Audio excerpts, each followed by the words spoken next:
Bienvenidos a otro programa de Ventana a la Historia y hoy tenemos con nosotros a don Jaime Rocha. Muy buenas, Jaime. ¿Qué tal? Buenas tardes. Bueno, tener con nosotros a Jaime Rocha es tener a una persona de gran cultura y además un militar de carrera. Es capitán de navío retirado. Retirado, jubilado ya del todo, ya pasé por la reserva, ya estoy retirado, ya estoy fuera de la Marina. Él nació en 1942. Exactamente, sí. Te retiraste, creo que fue en 1993, ¿no? Fue cuando el paso a la reserva. El paso a la reserva se produce a los 65 años o 32 de carrera, exactamente. Pero vamos, yo ya antes de eso dejé la Marina exactamente en el año 78. Me pasé al servicio de inteligencia. Él, como ven, ha estado, hoy vamos a hablar de los servicios de inteligencia españoles, también haremos referencia a alguno de europeo, pero queremos incidir en que don Jaime Rocha ha sido una persona que ha estado detrás de lo que se llamaba el telón de acero. Pues sí, entonces era todavía el telón de acero porque yo estuve destinado en nuestra embajada en Praga cuando todavía era la República Checoslovaca, estaban unidas todavía República Checa y Eslovaquia, en el año 89, antes de la caída del muro de Berlín, y entonces todavía era una zona de influencia del Pacto de Varsovia, eran todos miembros del Pacto de Varsovia, pero ya empezaban, cuando yo fui, ya empezaban a pasar alemanes de la Alemania del Este hacia el oeste, y muchos de ellos incluso llegaban con sus viejos Trabant, que eran unos coches casi hechos de cartón piedra, los dejaban abandonados en Praga, cogían un tren y pasaban a la zona occidental, ¿no? Y eso lo viví yo directísimamente antes de la caída del muro. Ya cuando cae el muro, ya el paso se hace franco y ya van pasando de un lado para otro, ¿no? Estamos hablando, Jaime, del año 1989. 89, exactamente. Sí, el muro cae el 9 de noviembre del 89 y yo llegué el verano del 89, llegué a Praga. Bueno, tenemos con nosotros un antiguo espía, podemos decir. Pues sí, claro, sí. Bueno, es una palabra que a algunos no les gusta, pero yo la reivindico, me parece que es una cosa muy noble, y si luego repasamos un poco la historia, veremos que efectivamente se busca gente honorable, digamos, para efectuar estos trabajos, ¿no? Gente que sea fieles a unos principios. Dice Pastor Petit, que es un autor de libros sobre espionaje, y para mí el mejor, que a los espías hay que buscarlos entre la gente más honrada, para que no pasen las cosas que están pasando ahora, pero será, supongo. Hablaremos también de contraespionaje. Sí, efectivamente, con todo lo que tú quieras. Queríamos preguntarte, Jaime, bueno, ¿cómo surgen los espías aquí en España? Bueno, en España, yo le decía, tuve un pequeño debate con un periodista, pues yo decía que era la segunda profesión más antigua del mundo, ¿no? Y él me decía lo que era el periodismo. Y yo digo, bueno, pues por ahí andará, ¿no? Es posible, ¿no? Que hubiera cronistas ya desde la antigüedad, ¿no? En la conferencia que yo di de ingreso en el Ateneo, me remonté al siglo II antes de Cristo con Judith, que mata al general Holofernes, haciéndose pasar por, bueno, ella lo que finge es que está enamorada de él, y va con su criada a la tienda del general Holofernes, estaban en guerra con los israelitas, y lo degüella directamente, y claro, todas las tropas salen huyendo y ganan los israelitas la batalla. Entonces ese fue el primer caso que yo cuento un poco por no ir más atrás, ¿no? Un poco en broma decía yo, digo, hombre, si el pobre Abel hubiera tenido un servicio de espionaje, se hubiera enterado que Caín tenía una quijada y que tenía intenciones de matarlo, digo, seguramente hubiera puesto tierra por medio, pero entonces, claro, lógicamente no lo tenía, ¿no? Y así es que, pero sí, la antigüedad es tremenda. Lo que pasa es que también cuento, digo en la charla esta, que el primero que establece un servicio como tal es Felipe II, que crea la figura del espía mayor del reino, ¿no? Y ya le da un carácter oficial al servicio de espionaje. Antes ha habido otras cosas, están los barruntes, que eran gente que se pasaban a las filas enemigas para ver cómo estaban y luego volvían y tal. Bueno, una cosa, lo hemos visto hasta en las películas de indios, aquellos exploradores que era la avanzadilla, que iban y veían si el indio estaba haciendo humo blanco, humo negro, que iba a atacar, no iba a atacar, y luego volvía e informaba, ¿no? O sea que esto es tan antiguo como la vida misma, ¿no?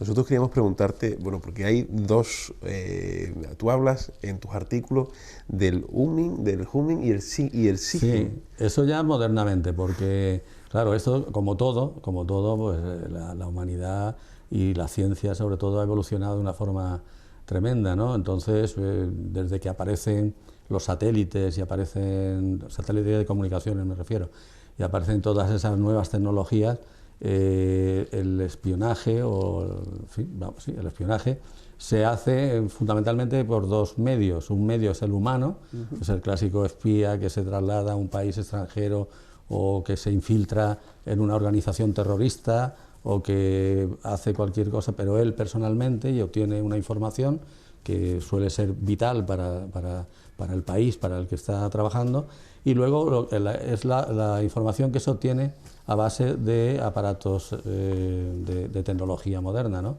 Escuchas por vía satélite y otro tipo de escuchas, en fin, en eso el SIGINT está muy desarrollado, ¿no? Pero en fin, eso es pura tecnología, ahí no hay...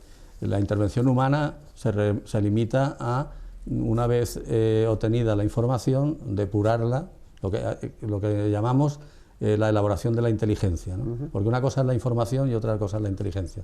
La información pura es los datos que se obtienen, por el medio que sea, SIGINT o HUMINT.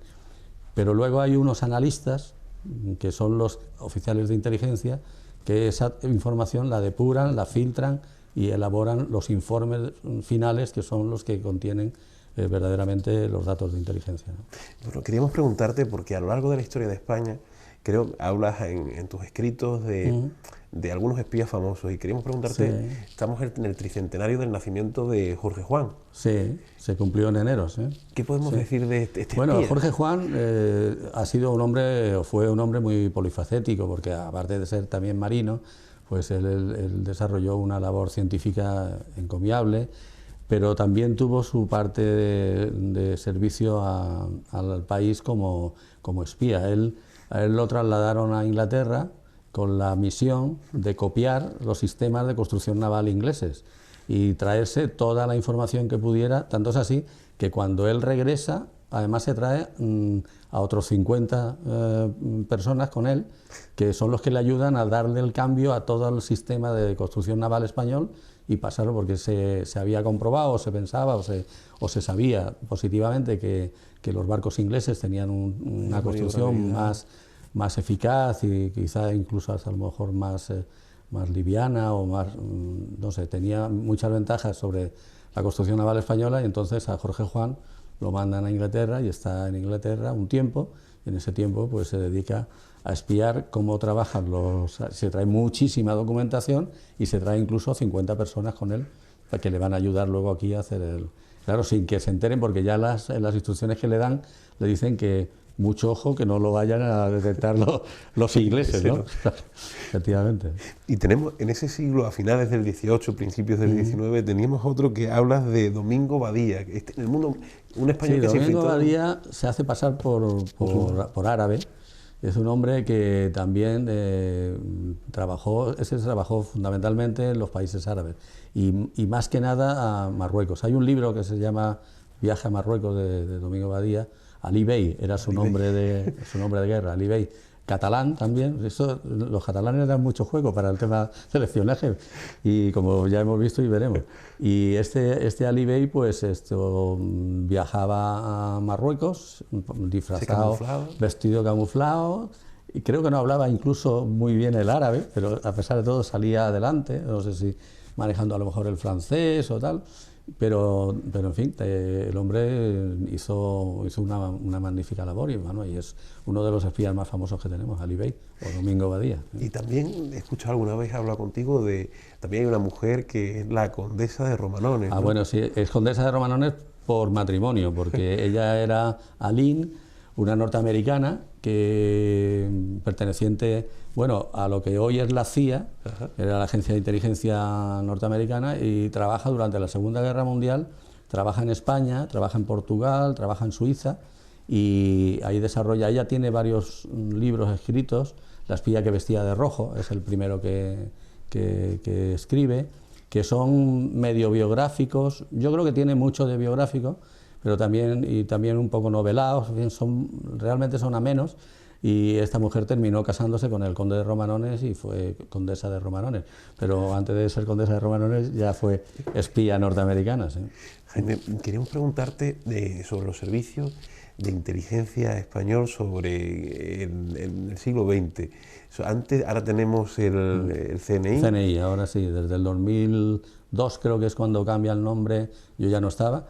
Es cuando cambia el nombre de CSIC a CNI. ¿Tú estuviste con el CSIC? Yo estuve en el CSIC, sí. Cuando yo ingreso en el CSIC a primeros del 79, acababa de crearse el CSIC. El CSIC es la fusión del Servicio de Inteligencia de Presidencia del Gobierno, del almirante Carrero Blanco, y del Servicio de Inteligencia del Alto Estado Mayor. Al fusionarse los dos se crea el CSIC. Entonces, cuando se crea el CSIC, pues los que lo integraban necesitaban nuevos agentes, nuevos elementos, y bueno, nos pescaban donde podían. Yo en ese momento estaba destinado en la base naval de Rota, en la escuadrilla de aviones Harrier, y apareció un compañero un día y me citó con mucho misterio y tal, y me dijo, oye, que tú te tienes que venir con nosotros y tal, no sé qué. Y yo, bueno, pues, en fin, si, claro, cuando entras en un sitio así que no conoces, la primera duda es si vas a ser capaz de hacer ese trabajo, ¿no? Porque conoces tan poco, se conoce tan poco de ese trabajo, que cuando te lo proponen, lo primero que tienes que preguntar es, bueno, tú me conoces a mí y sabes lo que hay que hacer, ¿crees realmente que estoy capacitado, que lo voy a poder hacer y tal? Bueno, si el que está enfrente y que viene por ti te dice que sí, pues tienes que confiar en que sí. Ya te han espiado, ya saben quién ya saben quién eres, ya tienen todos tus datos y ya van a por ti, ¿no? Que es una forma, ahí también en la conferencia hablo de que normalmente, con casi en el 100% de los casos, alguien que quiere ser no es admitido, por principio, ¿no? O sea, uno que viene a llamar a la puerta y dice, yo quiero, ya ese por principio tiene que ser, pues esto se está haciendo selección en universidades, se están haciendo selección entre las fuerzas de seguridad del Estado, se está haciendo en el Ejército, la Armada, en todos estos sitios. ¿Sí? ¿Y os daban una formación específica luego, después de seleccionarte en el Ejército? Claro, cuando ingresas no tienes absolutamente ni idea de nada, ¿no? Ni de qué es aquello, ni cómo está organizado, ni siquiera de lo que vas a tener que hacer, ¿no? Entonces, lo primero que se hace es un curso que se llama Curso Básico de Inteligencia. Supongo que seguirá siendo así, que cuando uno ingresa, que a la vez de curso es también prueba, o sea, que hay que superar el curso. O sea, no es un curso de decir, este ha ingresado ya y ahora le damos una formación y tal, sino que vamos a ver. Nosotros tenemos datos sobre esta persona, pero vamos a ver si realmente esta persona responde a lo que nosotros pensamos. Entonces, es un curso selectivo. O sea, si no superas el curso, pues te vas otra vez a tu casa o a la octava escuadrilla de Harrier o donde quiera que estuvieras, ¿no? Pero en fin, en el caso mío, pues evidentemente pues pasé ese curso. Y luego ya hay formaciones específicas, por ejemplo, pues cuando uno va a salir a un país extranjero, como fue el caso mío el año 89, pues previamente hay un curso específico sobre el país, ¿no? Cuando uno llega al país tiene que conocer con todo detalle la política, la industria, la economía, en fin, quién es quién en ese país. Hay que realmente conocer muy bien el país antes de haberlo pisado, ¿no? Luego ya hay tiempo de conocerlo físicamente y viajarlo y patearlo, pero por lo menos tener un conocimiento lo más amplio posible de lo que es el país, ¿no?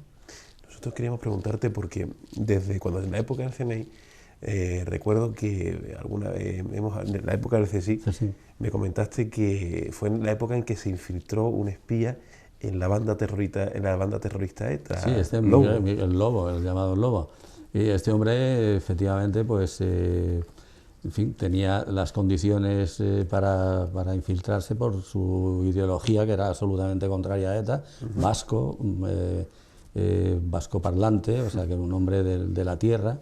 Es que normalmente, claro, si tú pretendes infiltrar a una persona en un sitio, sea una organización terrorista o sea lo que sea, lo mejor es que sea uno autóctono, claro. Si tú le das, por mucha instrucción que tú le des a una persona, por ejemplo, que aprenda a hablar euskera, que aprenda muchas cosas, si no es del país, probablemente le va a costar mucho más trabajo. Entonces, el caso de Miquel Lejarza, pues este hombre presentaba todas las características y luego, pues como ideológicamente era un hombre absolutamente contrario a ETA, pues se prestó jugándose evidentemente la vida, ¿no? Porque después de que hizo caer la cúpula de ETA político-militar entera en una redada que él organizó en Madrid, en una reunión que tenían en Madrid, pues después de eso pusieron, claro, la ETA puso su cabeza a precio y había pasquines por todo el País Vasco con la cara de Miquel Lejarza y bueno, querían efectivamente matarlo, ¿no? Su identidad a día de hoy permanece oculta. Claro. Bueno, él cuando termina todo esto y él sale ya de esa misión, pues se le facilita otra identidad, lógicamente, claro, sí. Y creo que está viviendo, no sé exactamente dónde, pero está desarrollando una vida, forma una familia, en fin, ya es una persona... Con esa otra han pasado años ya también, ¿no? Hubo una película bastante sobre... Sí, hay películas, hay una que yo sepa, y luego libros hay varios también, sí.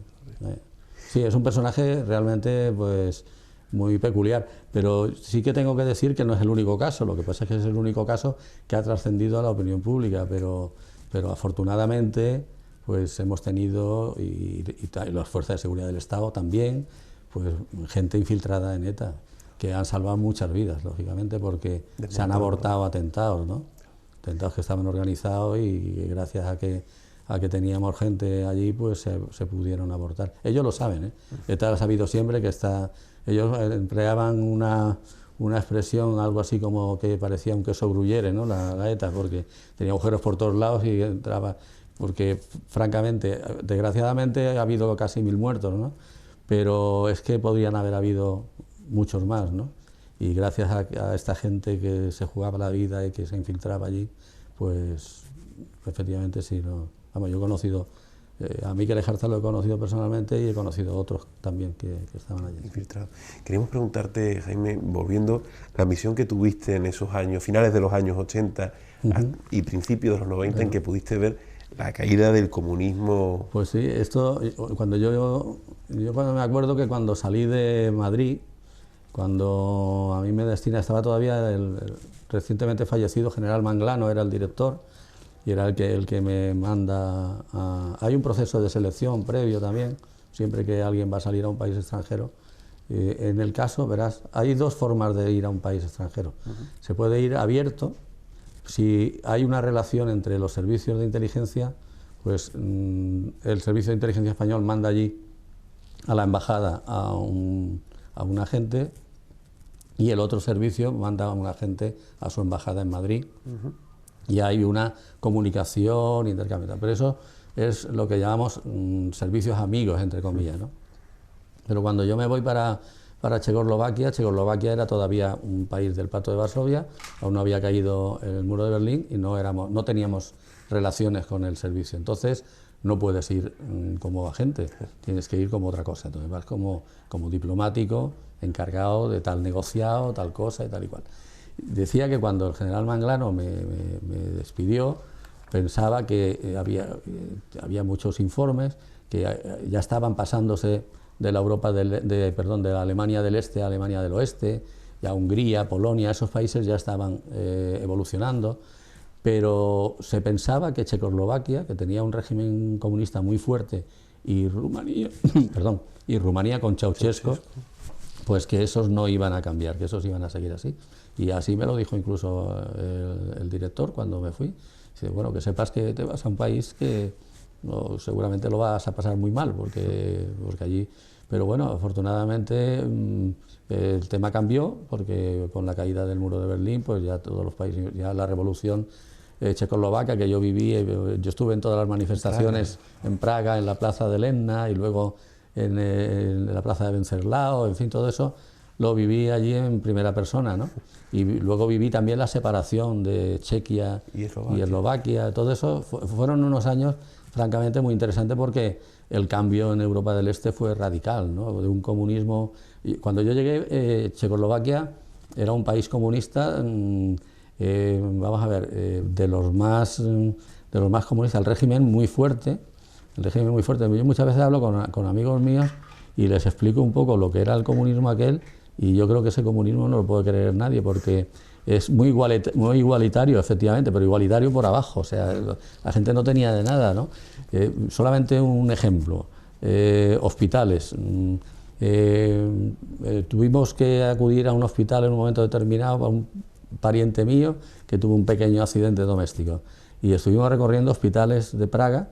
Bueno, la higiene era horrorosa, los medios prácticamente inexistentes, servicios de urgencia no había, por eso teníamos que ir de uno a otro y tal.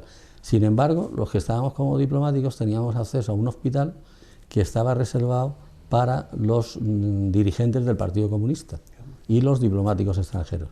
Y claro, tenías hasta televisión en la habitación y cosas de esas. Entonces, ese era el comunismo que había allí, ¿eh? Eso es así.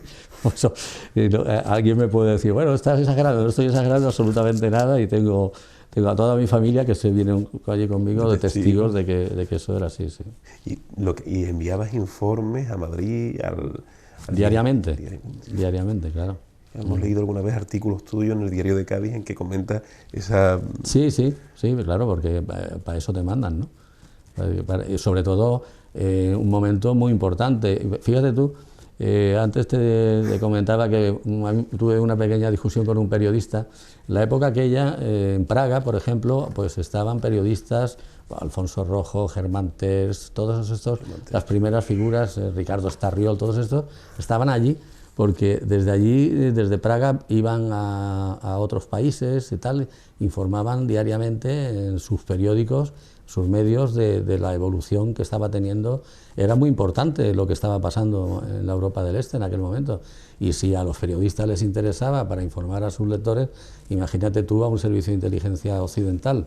Claro, la información era básica, ¿no? Bueno, porque después cuando dejas de ser espía pasas a reserva, te retiras. Yo sé que ahora habéis fundado una asociación de antiguos espías. Sí. Eso es una cosa que yo nunca pensé que iba a suceder, porque, aunque luego ya me he enterado que en otros países, por ejemplo en Francia, hace años que existe, ¿no? Y aquí el año pasado, justamente, quizá a principios de este año, muy recientemente, se ha formado una asociación de antiguos miembros del servicio de inteligencia, ¿no? Hemos tenido una reunión hace poco. Ajá. Y ayer justamente recibí el primer boletín que se está publicando. ¿Y por qué se funda y para qué se funda? Bueno, se funda porque una cosa que es evidente es que la sociedad en general, incluso los políticos, como no sean políticos que estén en puestos de gobierno, y además dentro del puesto de gobierno en puestos de una responsabilidad directa, no conocen qué es lo que hacen los servicios de inteligencia, para qué están, la importancia que tienen, si hay que tener servicios de inteligencia. Entonces, una de las misiones que tiene esta asociación que se ha creado, hemos hecho convenios con algunas universidades. La Universidad de Cádiz, tenemos un acuerdo con la Universidad de Cádiz, con la Complutense de Madrid, con algunas más. Se están organizando seminarios, un poco para hacer lo que estoy haciendo yo ahora, difundir lo que llamamos la cultura de inteligencia, o sea, que la sociedad conozca que hay unos servicios de inteligencia que trabajan en defensa de los intereses del país, que unas veces es dentro de nuestro territorio y otras veces yo creo que muchas más, pues fuera, ¿no? Porque yo no solamente estuve en Checoslovaquia, he estado también en otros países, no destinado fijo como estaba en este caso en una embajada, sino con viajes y haciendo otro tipo de información y tal, pero sí, efectivamente nos interesa saber. Y ahora, por ejemplo, pues un tema de absoluta prioridad es el terrorismo islamista radical, ¿no? El de los islamistas radicales. Eso hay que estar pues con 1000 ojos, porque ya se sabe que esta gente... ¿Perdón? Es una de las amenazas más... Es la amenaza más directa y más fuerte que tenemos, ¿no? Y que también, y hay que decir, que ya hubo el 11S en los Estados Unidos, y ya tuvimos nuestro 11M y tuvieron los ingleses, y han tenido, bueno, pues en otros países, desgraciadamente, y si no lo hacen más veces es porque no pueden. Yo no sé si lo cuento en la charla, pero en España, en estos años, ha habido más de 500 detenciones de sospechosos de terrorismo islamista. Terrorismo islamista. Sí. Gente que hace vida normal, están en un país extranjero, porque vienen procedentes sobre todo pues de Marruecos, vienen muchos, y se infiltran en la sociedad. ¿Perdón? Sí, sí. Establecen ahí una célula, luego ya cuando captan a gente, las mandan a Pakistán o las mandan a algún país a adiestrarse, pero el objetivo es pues ponernos una bomba donde más daño haga. Si pueden trenes o si pueden cualquier tipo de...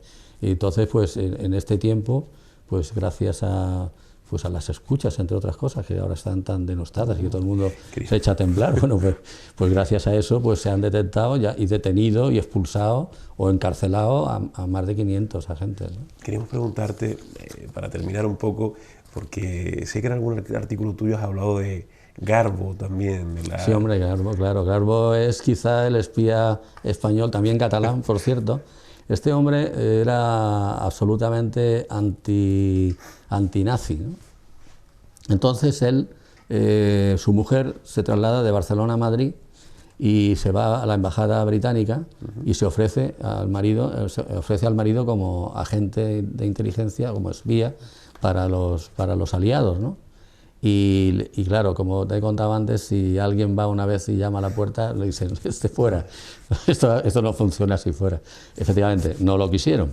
Entonces él, como estaba empeñado en eso, dice, pues voy a hacerlo más complicado. Entonces él se hace agente alemán. Los alemanes le aceptan. Él seguramente no emplearía el mismo sistema de ir a llamar, sino que conseguiría contactar con alguien, total, que al final termina siendo agente alemán. Y ya cuando es agente alemán es cuando los ingleses se dan cuenta de que está ahí y tal, y entonces lo captan. Y entonces se convierte en un espía doble. Y a este hombre le debe Europa entera, pues es una deuda de gratitud grande, porque él fue el que engañó a Hitler con el desembarco de Normandía. Él convenció al Estado Mayor alemán de que los aliados, que ya sabían los alemanes que iban a desembarcar en el continente desde Inglaterra, que iban a ir a Calais.